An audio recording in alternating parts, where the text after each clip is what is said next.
الزام یہ لگایا جاتا ہے کہ اسلام میں خاتون کی کوئی قدر نہیں۔ ہم آپ کو بتاتے ہیں کہ اسلام کس قدر خاتون کو عزت و کرامت سے نوازتا ہے۔ اسلام کہتا ہے المرأۃ ریحانۃ، خاتون تو ایک پھول کی مانند ہے۔ اسلام خاتون کو ماں کا رتبہ دیتے ہوئے یہ کہتا ہے ہم نے جنت کو ماں کے قدموں میں سجایا ہے۔ اسلام تو ہمیں یہ درس دیتا ہے کہ جب آپ گھر میں کوئی چیز لے کر آؤ تو بیٹوں سے پہلے اپنی بیٹیوں کو عطا کرو۔ اسلام تو ہمیں یہی پیغام دیتا ہے کہ جس نے خاتون کو خوش کیا گویا اس نے حضرت اسماعیل کی اولاد میں سے ایک غلام کو آزاد کیا۔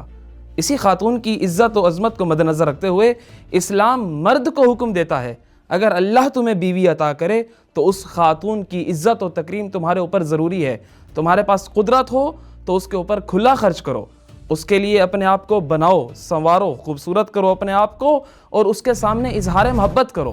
یہ اسلام ہی ہے کہ جو ان لوگوں کی شدید مذمت کرتا ہے کہ جو لوگ اپنی بیویوں کو مارتے ہیں اور طرح طرح کی اذیتیں دیتے ہیں، حتیٰ کہ اسلام انہیں جہنمی کہتا ہے۔